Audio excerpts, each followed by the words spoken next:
என்ன செய்யது? என்ன செய்யறது? மன்னாதி மன்னரெல்லாம் சசாங்கனோட கால்ல விழுந்து சரணாகதி ஆகுற மாதிரி நாமளும் தொப்புன்னு விழுந்துட வேண்டியதான். நரபலி கேட்பவனை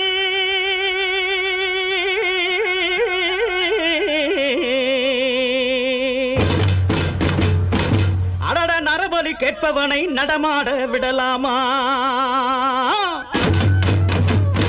அந்த நாசகார பயலுக்கு நடுவீட்டில் சீதனமா? அவன் எலும்பை எண்ணி அடுப்பரிச்சு நரம்ப கயிறா திருச்சிடணும். அவன் உதிரத்த காடு விளைய உரமாக்கி போட்டுடணும்.